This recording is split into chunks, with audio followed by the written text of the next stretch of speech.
your name? My name is Kristen Sides. Where's home?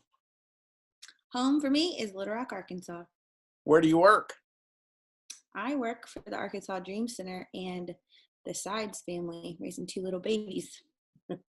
What's your favorite type of candy?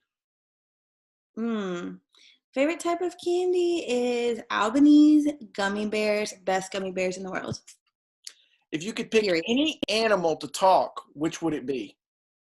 I thought about this question for a minute, and I think it would be squirrels. I know that's weird, but it would be loud and annoying all the time, but I would like to know what they're thinking and scurrying around doing. If you had to give up the internet, what one thing would you do with your time? Knitting. Would you rather be hot or cold? I would definitely rather be hot. Batman or Superman? Neither. Burgers or tacos? Definitely tacos. For sure. Even though my family does Sunday burgers every single week. Definitely tacos. What's the one thing you're most thankful for right now at this moment? I am most thankful for family and for friends who check in on you, for sure. So times are kind of scary, but what about today actually makes you excited? I'm super excited because I personally felt like I've had a lot of opportunity to really like reach out and care for people. Like just had the mental like clarity and space to do it, but I'm also seeing that happen all over social media and with everybody I'm talking to, just really seeing some incredibly creative ways to care and love for people. So what verse or quote do you find yourself repeating over and over again right now? The verse that is really on my heart right now is Philippians 2. And I actually just read it in the Passion Version, which I know is controversial, but it says, "Be free from pride-filled opinions, for they will only harm your cherished unity.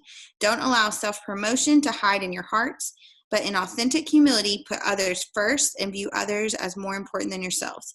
Abandon every display of selfishness. Possess a greater concern for what matters to others instead of your own interest." And verse 5 is my favorite. It says, "And consider the example that Jesus, the Anointed One, has set before us. Let his mindset become your motivation." And that last sentence has really just been what has been ringing in my head. Let his mindset be my motivation. Okay. What have you changed in your life since this all began that you want to keep doing once this kind of crisis has passed?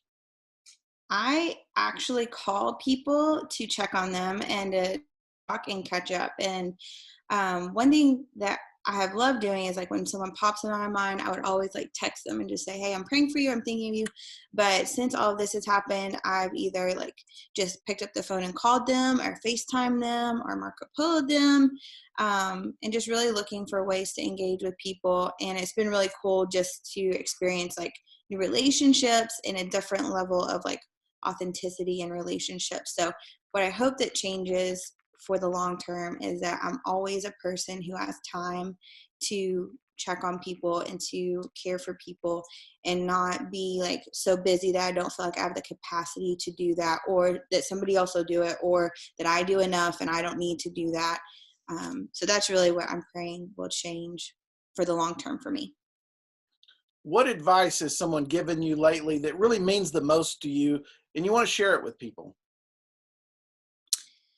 This has kind of been like my advice for the last like 2.5 years, in that it's a season. Everything is seasonal, and it might be a long season, it might be a hard season, but things change and seasons come and they go.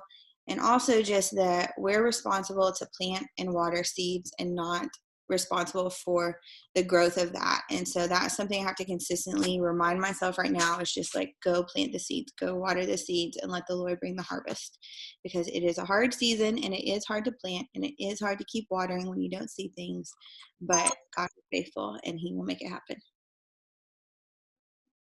All right. That was easy, wasn't it? Yeah, totally.